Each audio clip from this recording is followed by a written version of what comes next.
Deuxième partie de l'Africa Newsroom. Je suis toujours avec Yannick Nambo, cofondateur de l'ONG Diplo 21, Patrick Mboyo, juriste et chercheur à l'Université d'Evry, Jean-Aimé Mouketou, essayiste, docteur en géographie et enseignant à l'Académie de Versailles. Nous parlions donc de l'absence médiatique du président gabonais Ali Bongo Ondimba, qui est donc réapparu ce lundi dans un tweet dans lequel il dit s'être entretenu avec le Premier ministre. Donc voilà pour la communication officielle. En tous les cas, l'opposition doute fortement de l'état de santé du président. Nous en parlions il y a quelques instants, peut-être Yannick Nambo.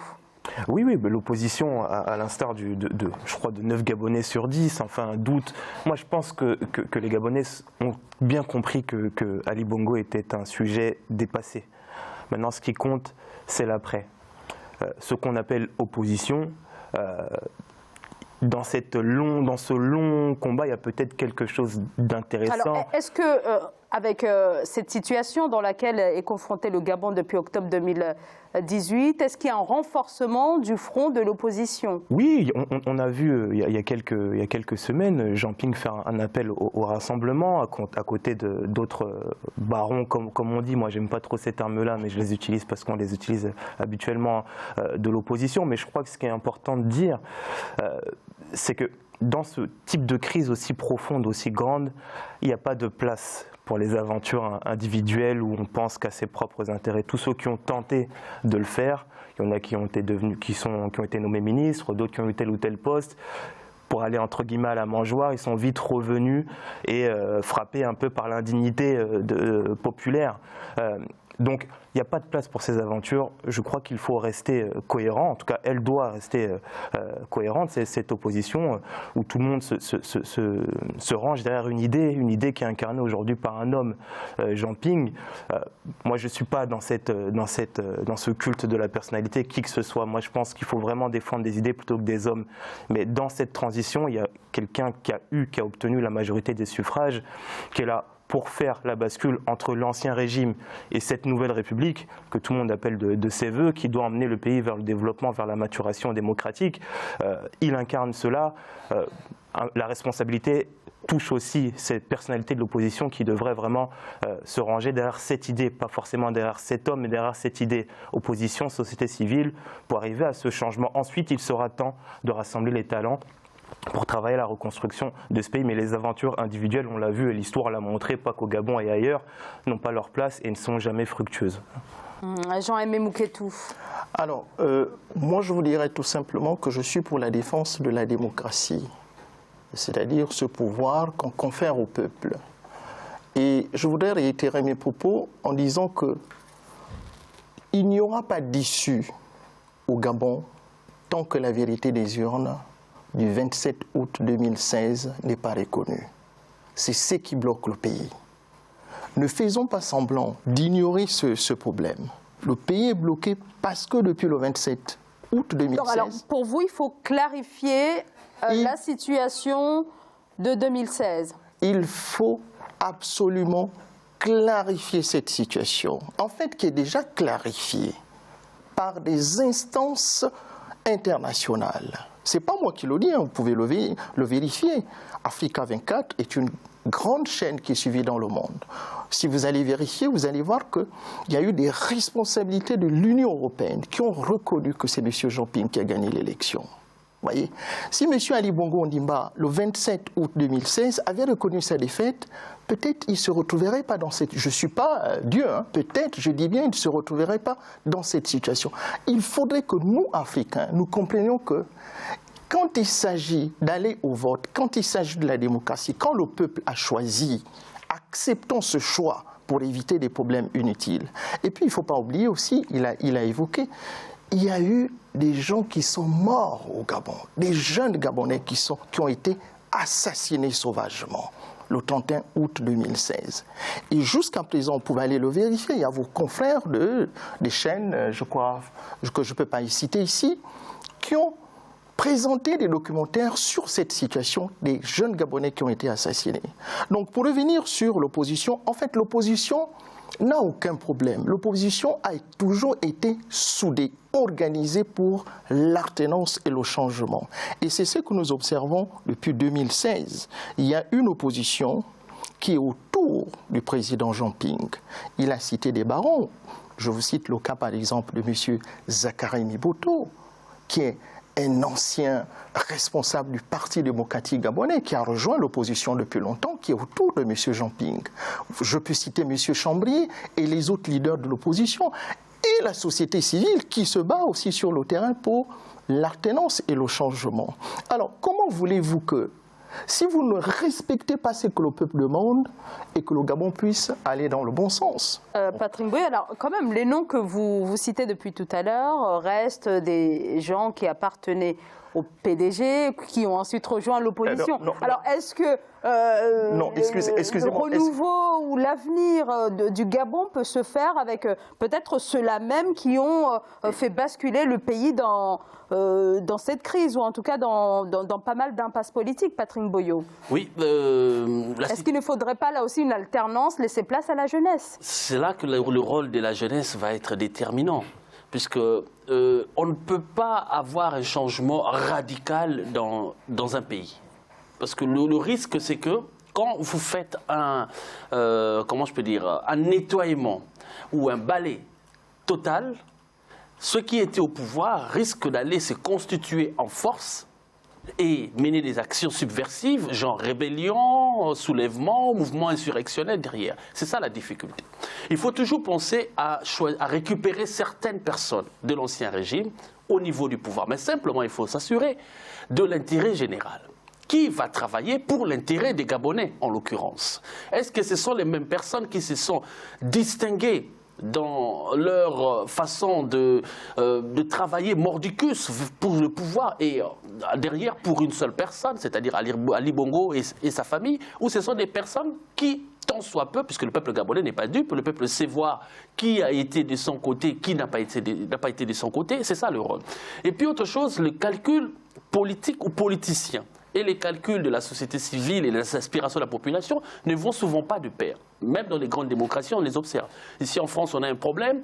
Vous prenez par exemple le référendum d'initiative partagée qui est prévu par la Constitution française, 10% de l'électoral et 20% des parlementaires. Ça n'a jamais été appliqué en réalité. Parce que les aspirations des politiques et les aspirations des peuples ne vont toujours pas de pair. C'est difficile de concilier la démocratie participative et la démocratie représentative. C'est un petit peu le sujet de mes travaux de recherche.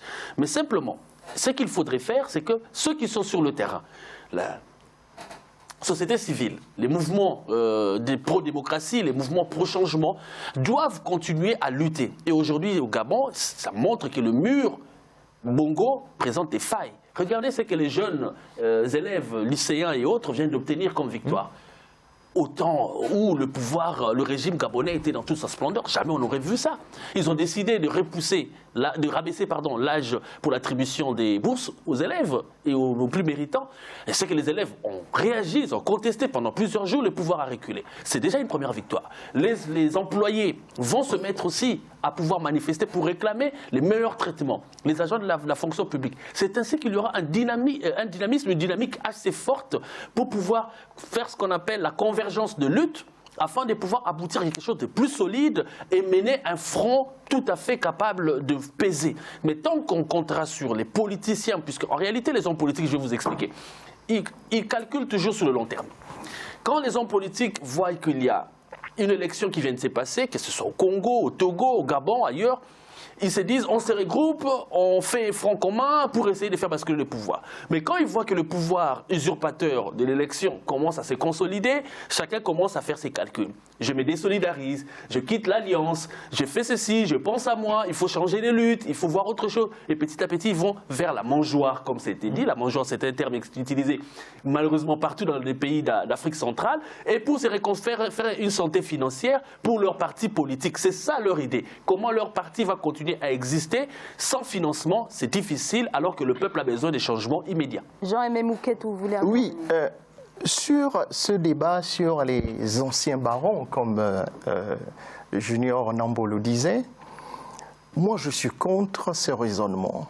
J'aime souvent baser mon raisonnement sur ce qui s'est passé dans d'autres, ce qu'on appelle les grandes puissances démocratiques aujourd'hui. Nous sommes en France aujourd'hui. Nous savons comment la démocratie française a été construite. Dites-moi un peu, quels sont ceux qui ont fait la révolution, qui ont commencé la révolution française? Est-ce que c'est le peuple? Ce sont les députés qui étaient au château de Versailles, qui ont exigé la mise en place d'une constitution. Mais il y a eu quand même des prémices. Oui. Attendez, je continue.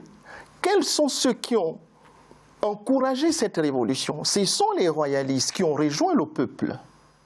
Et je ne vais pas citer celui qui a décapité Louis XVI. Je ne pense pas que c'est le peuple, c'est quelqu'un qui travaillait avec Louis XVI. Et si vous regardez par exemple la démocratie sénégalaise, qu'on vante, qu'on prend comme modèle avec M. Macky Sall, les différentes alternances qui se sont manifestées, même s'il y a des critiques par rapport à la dernière élection, Macky Sall, il vient d'où? De l'ancien système, du vieux monde, comme on le dit. Il ne vient pas du nouveau monde. Donc, on ne peut pas construire une démocratie comme au Gabon en excluant ceux qui ont l'expérience, qui ont rejoint le peuple, de manière, si vous voulez, de manière sans jouer le double jeu. C'est le cas, par exemple, de M. Jean Ping, c'est le cas de M. Jean Yeguendon, c'est le cas de M. Zakari Miboto, c'est le cas de M. Chambrier. Ces gens sont pour la démocratie. Ils se battent pour l'alternance. Ils ne se battent pas pour leurs intérêts. Ils ne disent pas que parce qu'ils étaient au PDG et qu'ils ont rejoint le peuple et qu'ils sont là pour défendre leurs intérêts. Ils sont là pour le peuple. Donc ces gens-là, ceux qui disent que non, parce qu'ils étaient au PDG, on doit les exclure dans ce combat pour l'alternance, ils n'ont pas compris le sens de ce combat. Mais il y a quand même plusieurs mots d'ordre au sein de l'opposition. Pour les uns, il faut obtenir une vacance du pouvoir, mais pour les autres, il faut la reconnaissance de la victoire de M. Jean Ping. Mais je crois que les deux sont pleinement complémentaires. Je crois que les deux, on est vraiment sur le même débat. La question entre les deux, c'est est-ce qu'après la vacance de pouvoir, il va falloir organiser une élection présidentielle? Et c'est ce que prévoit la Constitution. C'est ce que prévoit la Constitution, mais non, on a déjà vu que la Constitution était brandie comme un papier nul et non avenu. Non, la Constitution prévoit aussi que quand quelqu'un a gagné une élection, il s'installe au pouvoir. Donc après la vacance de pouvoir, il y aura encore cette nécessité de responsabilité. Madame Lilebou, présidente du Sénat, aura la responsabilité, moi je l'imagine très bien, dire que le pays ne peut pas avancer avec ce discrédit total sur les institutions, avec ce discrédit total sur les représentants. Donc il faut absolument retourner sur le contentieux électoral, et qui n'a jamais été fermé finalement. La preuve, c'est qu'on continue de le demander.